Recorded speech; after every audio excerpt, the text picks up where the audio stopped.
What is up, people? Welcome back. Today, I'm sitting here in my mom's backyard. It's a beautiful day, and I just want to talk about ways that I think Tesla could improve the delivery experience. In my most recent video, my mother and I talked about the kind of poor experience that we felt that we had while taking delivery of the Tesla Model Y. There were a variety of comments. There were people that were defending Tesla. There were people saying that we were being too hard on them, or that we're shills for NIO, or whatever. Some people were just being jerks. It's the internet. Whatever. What can you do? If you haven't seen that video, please feel free to go back and check it. It was our honest, genuine initial reaction to picking up the car. Some people think that because I own a NIO, I'm unable to give an honest appraisal of either the car or the delivery experience or anything to do with Tesla for whatever reason. Obviously, that's ridiculous. Just like every other video I make for you, I'm just going to tell you my honest opinion, which I think you're free to disagree with, of course. It's all honest. I'm not trying to pump up NIO stock or whatever people are saying. I don't think my little tiny channel is going to pump NIO stock at the expense of Tesla or whatever. And anyway, I owned a lot of Tesla before, and made very good money with Tesla. So I have nothing against Tesla. Tesla's fine, okay? What I'm trying to say is that it's ridiculous to think that I'm biased one way or the other. I'm not a cheerleader for any brand. And now that we've had the car for about a week, I can give a more nuanced take about the delivery experience. So in my previous life, I guess you could say, I used to work in management at the head office at a high-end company, at a company that had high-end brands, let's say that.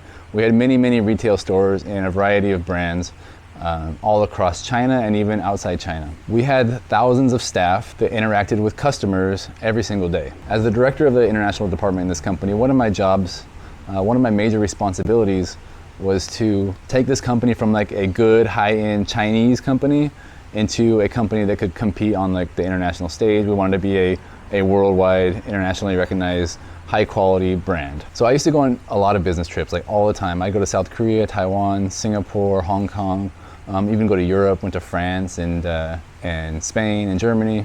One of my tasks, like I said, was to improve the standards at our company. So what I would do on these business trips is I would go and experience other high-end and luxury brands in those other countries, and I would take notes about what I liked and what I didn't like, and I would try to bring things I learned from those companies back to us in China. We basically copy them, right? That's what China's famous for, is copying. So I'll just give you one example real quick of one thing that I and my team did for our company to improve the customer experience in our retail locations, because I think it's relevant here. We were a wedding company, as in we sold wedding dresses, we had men's suits, tailored suits, we sold wedding rings, we sold wedding shoes, designer shoes.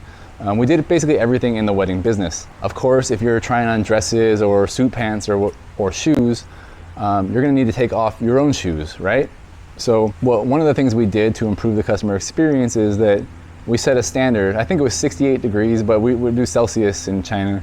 So it's around 68 degrees, let's say. So if it's 68 degrees or higher, we'll give you single-use slippers that are, lightweight and not fuzzy, and they're gonna keep your feet cooler, or at least make you not have sweaty feet, right? Now, if it's 68 degrees or lower, what we would do is give you also single-use slippers, but they'd be the softer, fuzzier ones. Now, the customer probably is never gonna know the difference. They're only gonna be there one time, right?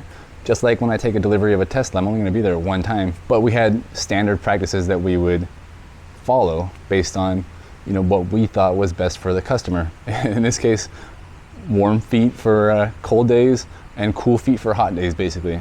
Now, very simple concept, but it's something that probably, I think a lot of people wouldn't even think about. Customers won't know the difference. But for us, if a customer reviews our store online and they say, they gave us warm slippers or whatever the case may be, they'll give a good review, or they just say, hey, they gave us slippers, right? They might just say that. They might not even differentiate between the two, but they're not complaining that, oh, they made my feet so sweaty, they gave me hot, sticky slippers on a really hot day. So I think you understand what I'm getting at. Because of my, work experience, I might possibly be more sensitive to this kind of thing. I don't think I'm a picky person. I don't really care about a lot of things, but I do notice when things can be improved. And of course, this is just my opinion. Maybe I am wrong. So again, after taking this week to reflect on the experience of taking delivery of the Tesla, I have 3 things that I want to say that I believe can be improved on. And other Tesla dealerships might actually do things differently. They might do things better. This is solely our experience at the dealership where we got our Tesla. All right, number one is absolutely, positively make sure the car is clean. It wasn't super dirty. Like, I'm not gonna be like, oh, the car was a mess, it was filthy, nothing like that. But it was dusty. There was, especially on the passenger side where I sat, I opened the door and the whole side panel inside the car was like pretty much covered with a layer of dust. And I wish I would have got better video of it. But my little camera, it's hard to focus on these kinds of things. There is a clip in the previous video and I'll put it right here now as well. You can see it's dusty. Sorry for it being blurry, I apologize. And in addition to the side panel right there, there were other dusty patches and areas. Nothing as bad as the side panel right there, but it was kind of dirty, to be perfectly honest with you. I'm not gonna say that the car needs to be spotless inside and outside. I'm not gonna say that because that would probably be damn near impossible. The cars are sitting out on a lot. Outside they're gonna have, you know, dirt marks or water spots possibly. But I will say that first we came into the Tesla dealer and we said our name. He said, okay, I'll go get the car basically. And he was out there for 10 minutes. I don't know what he was doing, looking for the car, or I don't know. I couldn't see what he was doing. But what I would suggest that Tesla do is before they pull the car around, during that 5 or 10 minutes when they're getting the car, have that guy or somebody say, okay, we're getting the car right now to deliver to this customer, have some sort of cleaning cloth, right? And wipe down all the surfaces or all the dusty surfaces at the very least. It's not a major thing because obviously we can also wipe down the dusty surfaces, but it is a really bad first impression to me. And it's a really easy thing to do, is just wipe everything down. It's really not a difficult thing. You guys, again, feel free to disagree. If you disagree, that's fine. Maybe I'm in the wrong here, but just wipe it down, wipe it down. It would take like an additional 1 minute or 2 minutes at most. We already waited for 10 minutes to have them pull the car around. So number two, if Tesla really wants to do touchless delivery, which is fine and good, that's okay. I don't mind that at all. And I think a lot of other people also kind of like that. You know, they really don't want to like deal with car dealerships and stuff. Everybody's got a lot of bad experience with car dealers before, and salespeople. I'm aware of that. Everybody's probably had that experience buying a car in America. And so I think a lot of people do appreciate the touchless delivery. However, I do think that if a customer has questions, one of two options should happen. One, the staff should be knowledgeable, informed, willing to help. You know, I don't expect everybody to know everything about the car, even if they work there. Even if they've driven a Tesla for a year, they might forget where in a menu something is, or, you know, it's not a huge deal. But like, we were sitting in the car with the guy and he didn't know a lot of stuff. We didn't ask a lot of questions, like I said, like how to find the odometer, right? Like, it's not a big deal. Only reason we asked that is because when they said your car's ready for delivery, they told us the car had 15 miles already on the car. You might know that Tesla has 100-mile like manufacturer warranty basically for defects, that they'll fix anything for the first 100 miles. So we wanted to make sure that, you know, it's 15 miles on the odometer. It was actually 3 miles on the odometer. So they told us 15, it was actually 3. So I guess that means you get 115 miles technically, right? If they say 15 and you get 100 more miles from what they told you when they delivered it. So actually that's like a good thing. The problem is the guy didn't know where the odometer was, and I feel like that's a pretty basic thing, and it's also not really a thing that you're gonna necessarily remember when you watch the Tesla videos that they provide for you. I told you guys that my mom was very diligent about watching the videos, but even being diligent, that doesn't mean that she knows every single thing about the car. So having like a few questions be able to be answered by the staff there, that would be fantastic. That being said, the other option I would say Tesla should do is, if they're gonna do touchless deliveries, you know, contactless deliveries, if that's their thing, then just do it completely. Say, you know, sorry, we can't get in the car with you. We can't go over all the stuff on the menu. We can't really answer these questions because right now there's an ongoing pandemic. If I'm a salesman, I can say, you know, out of precaution for myself, other staff around us, I can't get in the car with you. I can't really go through the menu with you. So I just recommend any questions you have, watch the videos again or Google it before you go. If they said that to us, I know my mom and me, I would have been perfectly fine with that. But they didn't say that to us, and my understanding is that the whole point of touchless delivery is because of coronavirus, right? I looked it up just to make sure, and that's what I found. So if that's the case, then the guy should definitely wear a mask. I know a lot of us here in California are vaccinated. I'm vaccinated, my mom's vaccinated. We still, of course, wear a mask to protect other people and ourselves. What I'm saying is, if this is being done because of the pandemic, then they should also take other pandemic precautions. That's all I'm saying. I fully empathize with people that are in customer service roles during a pandemic. They're not making enough money to be dealing with customers all day, every day. A lot of people are dying. I understand and I feel bad, and if they want to do fully touchless, perfect, that's fine by us. But just make it really clear, say we can't do that, it's touchless, just take your car and go. I wish people would quit their job, okay? I don't think people should be working during a pandemic. But that's for another time, another channel, all this stuff. I guess what it really boils down to on this point number 2 is they should have standard operating procedures in place on how to deal with customers who are asking questions, or for how to deliver the car or something. But it just felt like there wasn't really any standard procedure. It was just like, what questions do you have? Oh, I don't really know how to do that. Okay, see ya. So there's kind of like a disconnect there. Like, it should be one where they can help you, or they cannot help you at all. Those are the options, in my opinion. Just standardize that either way. All right, number 3 is, if they're not gonna deliver the car with like at least 80% charge, like our car was 64 when the guy pulled around and 63 when we left, it doesn't matter. Like I said, we live like 50 miles away, got back home, it's like 50% charge. We don't have the charger installed in the garage yet, so we have to go and supercharge it when we're ready to charge. None of this is really a really big deal, okay? It's like, it's totally fine, except what I would do if I was Tesla and I was in charge of their customer service stuff, say, hey, every single person that takes delivery of a Tesla, we give them like the first, let's say $50 of supercharging for free. For example, it could be 100, it could be 50, could be 20, I don't care. When you pick up your car, the guy can say, hey, you know, the car is not topped up, it's not at 80%, it's not at 90%. So if you need to charge your car, you know, before you go home, the nearest supercharger is either at their location right there if it is, or, you know, 20 miles away, or whatever the case may be. And then they tell you, and your first $50 of supercharging, it's on us. You know, like, that's almost nothing. Like, from a monetary point of view, it's very cheap for Tesla to do. And it's just like, it will give you a lot of goodwill as a customer. You'll feel, okay, they really, you know, they want to make sure everything is perfect for me and for my car. That's how I see it. You know, we don't mind going and putting $10 of electricity in the car, but at the same time, how good would it have been if the car was either full, or they said, we'll take care of that for you, the first one.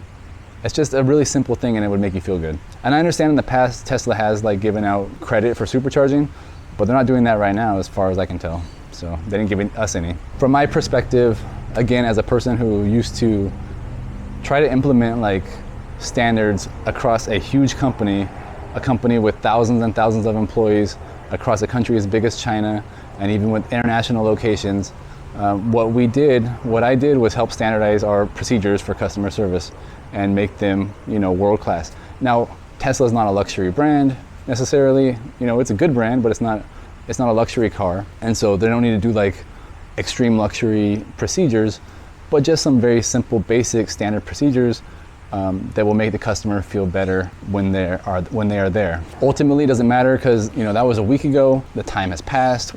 We have the car. My mom loves her car. In the end, that doesn't matter really at all. But the point is, the first impression and the feeling you get when you're there dealing with them is not good. It wasn't good for us. Now, as I said in the previous video as well, I don't need to have balloons and lights and gifts and all the stuff that NIO did for us. When I bought my NIO, they did a whole bunch of stuff.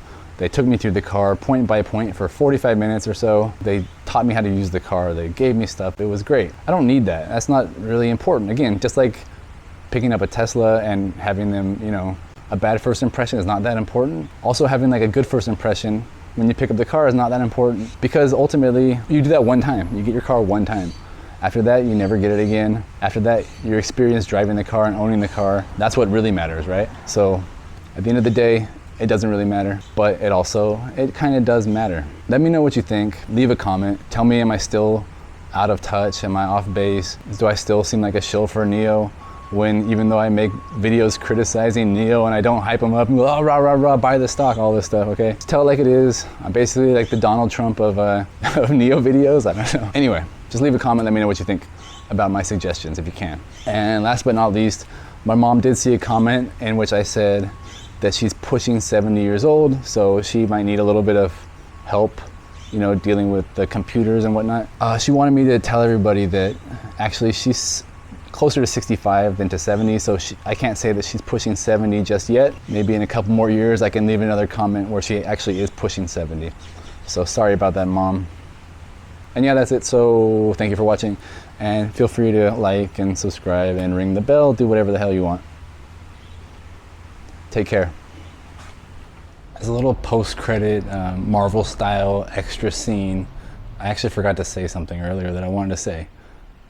When I made my video picking up my NIO a long time ago in Shenzhen, I actually wanted to say something that I had a problem with the delivery of Shenzhen, but I was really afraid that people were going to say I'm really nitpicky, I'm really complaining. But this is one of those things that, as a person, again, that had this job before where I looked and saw every little kind of small thing that can make the experience better, and that was actually my job. One thing that I saw when I picked up my NIO was when you first get to the delivery center, they ask you your name and everything. They take you to a little side room, like a waiting room, and they say, do you want a snack, do you want coffee, do you want tea? I said I would like some coffee, and they made me a latte or something. I forget exactly, but they made me the coffee I wanted, and they brought it over in a little takeaway, paper coffee cup. They didn't put a lid on it. Now, so I was sitting there waiting for that. That was before I went and, got introduced to my car. So I was sitting there having my coffee, and then the person that was like my helper, the staff that came to introduce me to my car, he came. I said, hey, Eric, nice to meet you. Why don't we go take a look at your car? And I had just gotten, a full cup of coffee with no lid.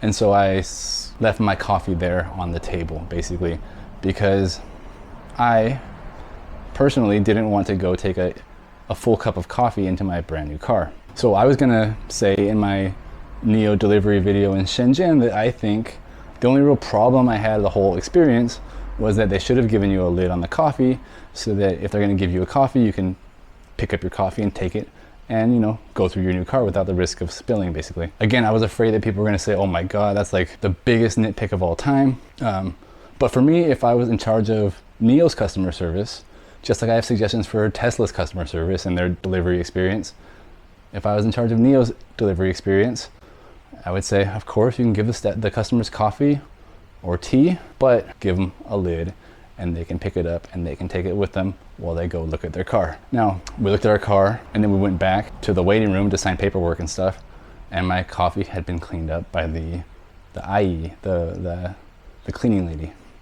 So basically NIO was just wasting coffee, wasting cups, wasting money in that way, right? It's only 10 cents maybe, but it's a big waste, because who's gonna take a full cup of coffee to their brand new car that's perfectly clean? I wouldn't, I didn't. And so NIO, if you're watching this, make sure you put lids on the cups when you give them to people who are going to pick up their cars. That's a little inside baseball for you. Bye-bye, thank you again for watching. Oh, it's bright. And see you later.